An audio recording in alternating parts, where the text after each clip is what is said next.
အမျိုးသမီးတစ်ယောက်ကမိဘတွေကအတင်းကျပ်မင်္ဂလာဆောင်ခိုင်းတာကနေထွက်ပြေးလာခဲ့တယ်။မတော်တဆအဖြစ်အလွန်အဆင်ပြေတဲ့ကားတစ်စီးထဲမှာပုံခိုသွားမိခဲ့တယ်။ကားထဲမှာရှိတဲ့ CEO ကိုသူမအသက်ကြီးပြီဟုမေတ္တာရပ်ခံခဲ့တယ်။သူမအဖေလိုက်လာတဲ့အခါသူမဟာအဲ့ဒီလူရဲ့ရင်ခွင်ထဲကိုခုံဝင်လိုက်တယ်။ CEO ကသူမရဲ့တနာဖွယ်အခြေအနေကိုကြည့်ပြီးကူညီဖို့ဆုံးဖြတ်လိုက်တယ်။ခိုင်မာတဲ့အမိန့်တစ်ခုနဲ့သူ့ကိုလိုက်လာသူတွေကိုအားလုံးမောင်းထုတ်လိုက်တယ်။ဒါပေမဲ့သူမရဲ့ကိုယ်ခန္ဓာဟာအဖေကဆေးတောက်ခိုင်းထားလို့မီးလောင်လို့ဖြစ်နေခဲ့တယ်။အနားမှာလူတစ်ယောက်မှမရှိဘဲ CEO တယောက်ထဲသာရှိနေခဲ့တယ်။အားမဲ့အခြေအနေမှာသူမဟာသူ့ကိုနမ်းပြီးကဲတင်ပေးဖို့တောင်းပန်ခဲ့တယ်။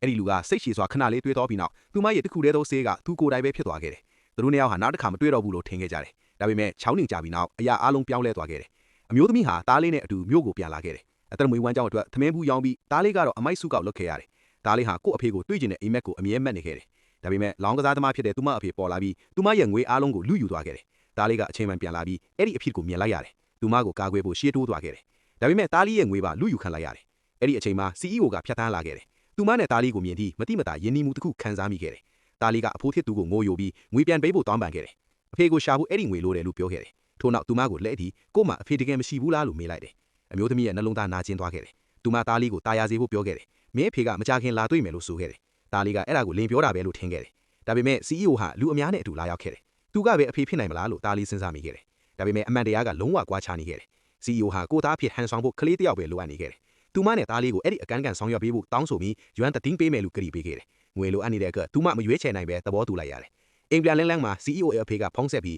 းမကြခင်ကလေးတစ်ယောက်ကိုအိမ်ခေါ်လာဖို့ပြောခဲ့တယ်။မတတ်နိုင်ပဲ CEO ကကို့မှာတားရှိပြီးသားပါလို့ပြောလိုက်တယ်။ဒါကိုကြားတော့အဖိုးကြီးကအလွန်ဝမ်းသာသွားပြီးပတလားကိုမြဲအတွက်လက်ဆောင်ပြင်ဆင်ဖို့အမိန့်ပေးခဲ့တယ်။ဒါပေမဲ့တန်တရားတွေပေါ်လာခဲ့တယ်။ဒုတိယဦးလေးကသူ့ဘလို့မှအချစ်မရှိပဲတားရှိနိုင်မလဲလို့မေးခွန်းထုတ်ခဲ့တယ်။ဒုတိယအတော်လဲသဘောတူခဲ့တယ်။အဖိုးကြီးရဲ့မျက်နှာမှာစိုးရိမ်မှုပေါ်လာခဲ့တယ်။အဲ့ဒီအချိန် CEO ကိုအိမ်ပြန်လာခဲ့တယ်။အဖေကမေးခွန်းမပြောခင်တားလေးကရှေ့ကိုပြေးပြီးအဖိုးလို့အော်ခေါ်လိုက်တယ်။အဖိုးကြီးရဲ့နှလုံးသားချက်ချင်းနူးညံ့သွားပြီးတားလေးကိုဖက်ပြီးအလွန်ဝမ်းသာသွားခဲ့တယ်။ဧည့်သည်ခန်းမှာကစားတရားတွေလက်ဆောင်တွေပြင်ဆင်ပေးပြီးလာမင်းအခန်းကိုပြမယ်လို့ပြောခဲ့တယ်။ဒါပေမဲ့နောက်ကွယ်မှာဒုတိယအတော်ကစပင်းတစ်ချောင်းကိုလွှတ်ယူထက်ဝီသွားခဲ့တယ်။သူမရဲ့အစီအစဉ်က DNA စစ်ဆေးပြီးမနှက်ဖြန်မွေးနေ့ပွဲမှာအမှန်တရားကိုဖော်ပြဖို့ဖြစ်တယ်။နောက်နေ့မွေးနေ့ပွဲစတင်လိုက်တယ်။ဒုတိယဦးလေးကမိမကိုတိုးတိုးပြောခဲ့တယ်။အဲ့ဒီအမျိုးသမီးကကြေးလေကလူပါအတူဖြစ်ရမယ်။ဒုတိယအတော်ရဲ့မျက်လုံးတွေကလိန်လာမှုနဲ့တောက်ပါနေခဲ့တယ်။အဲ့ဒီအချိန် CEO ဟာအမျိုးသမီးနဲ့သားလေးကိုခေါ်ပြီးဝင်လာတယ်။သားလေးကကဖိုးစီပြေးသွားပြီးပုံတစွဲပေးလိုက်တယ်။အဖိုးကြီးကအလွန်ဝမ်းသာခဲ့ပြီးမဲ့တန်တရားကတော့မပြောက်သေးဘူး။စပွဲမှာအမျိုးသမီးကဟင်းလေးရည်ထည့်ပေးခဲ့တယ်။အလေးအကျင့်အားဖြင့်သူမဟာသားနဲ့အတူခြေချထိုင်စားခဲ့တယ်။ဧည့်သည်တွေကသူမရဲ့အပြုအမူကိုလောင်ပြောင်းခဲ့တယ်။သူမမျက်နှာနီးရွယ်သွားခဲ့တယ်။အဲ့ဒီအခါ CEO ကသူမဘေးမှာခြေချထိုင်လိုက်တယ်။အန်အိုစီယာကအဖိုးကြီးပါလိုက်ထိုင်ခဲ့တယ်။အခြားသူအားလုံးလည်းတိတ်ဆိတ်လိုက်ထိုင်ခဲ့ကြတယ်။ဧည့်သည်တွေကဒီဟာကိုကထက်တန်းအချစ်လို့ထင်သွားခဲ့တယ်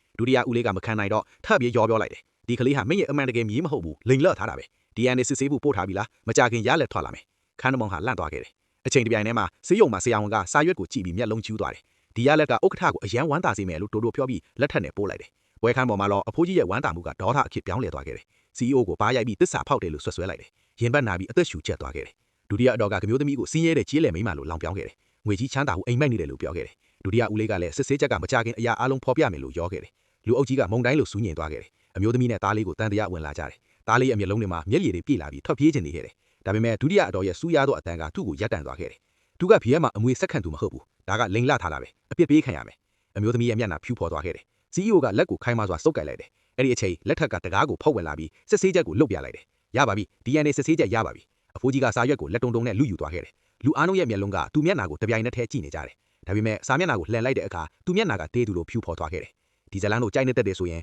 အကောင့်လေးကို follow လုပ်ထားကြပါအောင်ကြာ။